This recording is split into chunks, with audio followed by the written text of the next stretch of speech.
नमस्ते, महामाया चैनल में एक बार आपका फिर से स्वागत है। आज मैं लेके आई हूँ आपके लिए 16 सोमवार व्रत कथा एवं विधि। ये 16 सोमवार सावन, कार्तिक, पौष एवं वैशाख साल में 4 महीना में हम लोग शुरू कर सकते हैं। और इसमें अगर हम शुरू में बनाते हैं, हम मिट्टी की मूर्ति, पहले मिट्टी की बनाते थे भोजन, आज भी बनाते हैं। जैसे मिट्टी का शिवलिंग बनाया, पार्वती जी, गणेश जी, नंदी जी सब बनाए, उसका पूजन हुआ। तो 16 सोमवार उसी का पूजन होगा। हर सोमवार को आपको अलग मूर्ति बनानी पड़ेगी और पूजा करने के बाद में दोपहर 12 बजे के बाद में आप कभी भी इसको विसर्जन कर सकते हैं। और अगर आपने शिवलिंग की पूजा मंदिर में जाके की है तो उसी मंदिर में 16 सोमवार का पूजन होगा। 16 सोमवार होने के बाद जो 17 सोमवार आता है, 17वां, उसमें इसका उद्यापन होता है।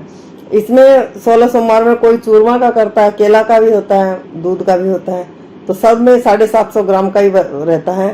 250 ग्राम बाबा भोलेनाथ को चढ़ाओ, 250 ग्राम प्रसाद बांट दो और 250 ग्राम अपने खा लो।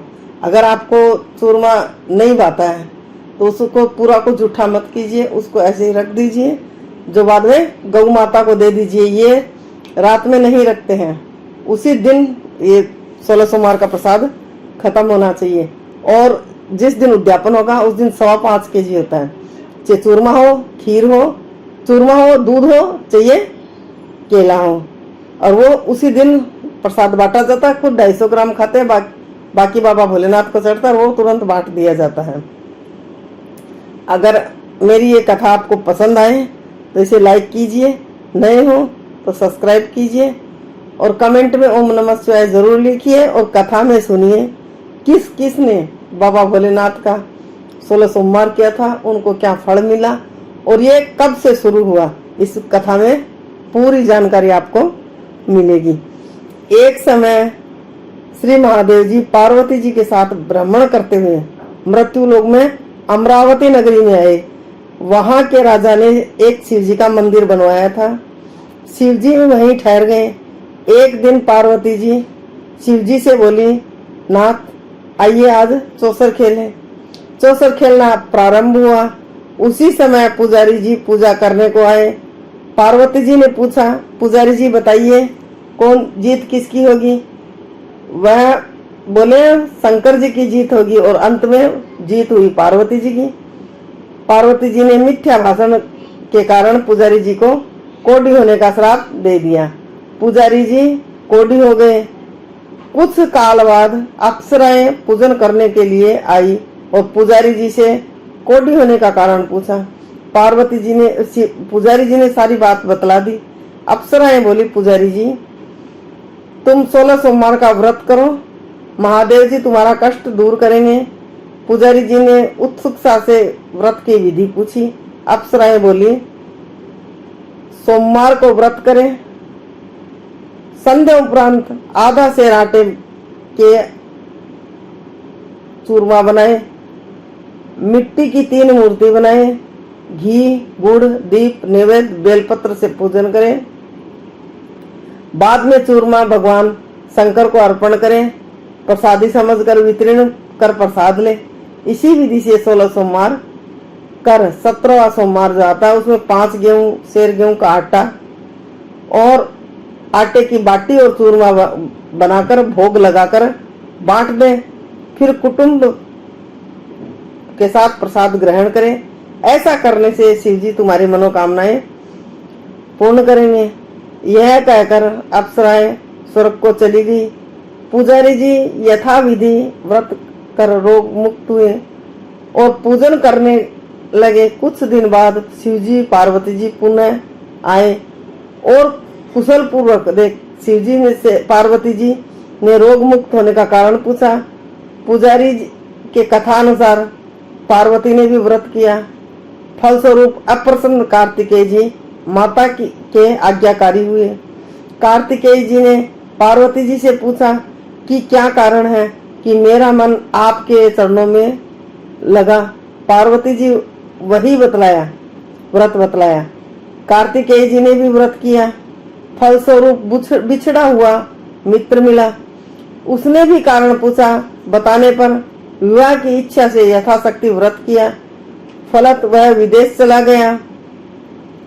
वहां राजा की कन्या का स्वयंवर था। राजा का प्रण था कि हथिनी जिसको माला पहनाएगी उसी के साथ पुत्री का विवाह होगा। यह ब्राह्मण भी स्वयंवर देखने की इच्छा से एक ओर जा बैठा। हथिनी ने माला इस ब्राह्मण कुमार को पहनाई। धूमधाम से विवाह हुआ। तत्पश्चात दोनों सुख से रहने लगे।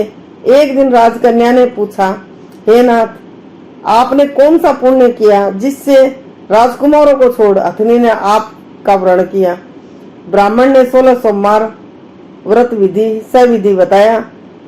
राजकन्या ने सुपुत्र प्राप्ति के लिए व्रत किया और सर्वगुण संपन्न पुत्र प्राप्त हुआ। बड़े होने पर पुत्र ने माता से जी से पूछा कि किस विधि से मेरी प्राप्ति, किस पुण्य से मेरी प्राप्ति हुई आपको? राजकन्या ने सविधि 16 सोमवार व्रत बतलाया। पुत्र राज्य की कामना से व्रत करने लगा। उस समय राजा के दूतों ने आकर उसे राज्य कन्या के लिए वरण किया।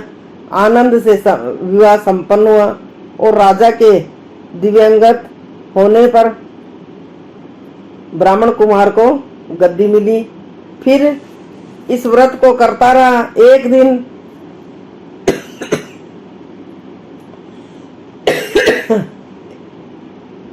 दिन अपनी पत्नी से पूजन की सामग्री शिवालय में ले जाने के लिए ले चलने को कहा, परंतु उसने दासियों द्वारा भिजवा दी। जब राजा ने पूजन समाप्त किया तो आकाशवाणी हुई कि इस पत्नी को निकाल दे, नहीं तो तेरा सत्यानाश कर देगी। प्रभु की आज्ञा मान उसने रानी को निकाल दिया। रानी भाग्य को कोसती हुई नगर में एक बुढ़िया के पास गई। दिन देखकर बुढ़िया ने उसके सिर पर सूत की पोटली रख बाजार भेजा। रास्ते में आंधी आई, पोटली उड़ गई। बुढ़िया ने फटकार मारकर भगा दिया। वहां से तेली के यहाँ पहुंची तो सब बर्तन चटक गए। उसने भी निकाल दिया। पानी पीने के नदी पर पहुंची तो नदी सूख गई। सरोवर पहुंची तो हाथ का स्पर्श होते ही जल में कीड़े पड़ गए। उसी जल को पीकर वह कर आराम करने लगी।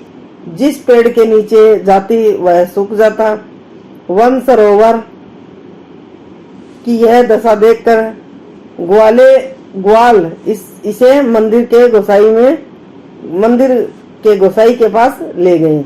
यह देखकर गोसाई जी समझ गए कि यह कुलीन अबला आपत्ति की मारी हुई है। धैर्य बंधाते हुए बोले, बेटी तुम यहाँ पर रहो, किसी बात की चिंता मत करना। रानी आश्रम में रहने लगी, परंतु जिस वस्तु पर इसका हाथ लगे उसी में कीड़े पड़ जाते हैं। दुखी हो गोसाई जी ने पूछा, बेटी किस देव के अपराध से तेरी ये दशा हुई है? रानी ने बताया, मैंने पति की आज्ञा का उल्लंघन किया और महादेव जी के पूजन को नहीं गई। गोसाई जी ने शिव जी से प्रार्थना की। गोसाई जी बोले, बेटी तुम 16 सोमवार व्रत करो। रानी ने सविधि पूर्ण व्रत पूर्ण किया। व्रत के प्रभाव से राजा को रानी की याद आई और दूतों को खोज करने के लिए भेजा। आश्रम में रानी को देखकर दूतों ने जाकर राजा को रानी का पता बताया।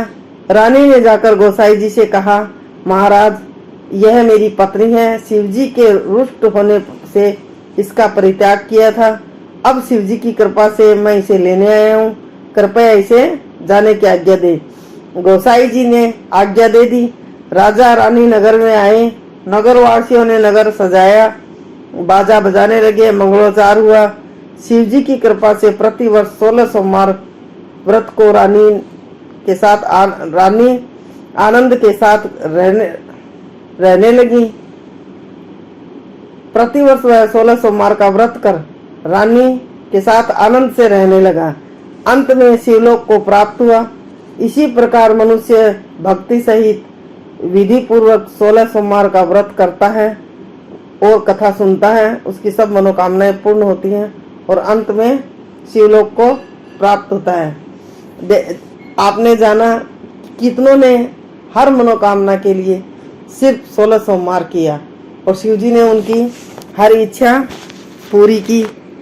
इसी तरह हे भोलेनाथ जैसे उन सब की इच्छा पूरी की, 16 सोमवार व्रत करने वाले सभी की इच्छा पूरी करना। एक बात और, जब आप 16 सोमवार करो तो ओम नमः शिवाय का जाप, ओम नमः शिवाय, ओम नमः शिवाय, हरे हरे भोले नमः शिवाय, इसी तरह मन ही मन सारा दिन करते रहिए। भगवान आपकी इच्छा पूर्ण करेंगे। मेरी कथा पसंद आए तो इसे लाइक कीजिए।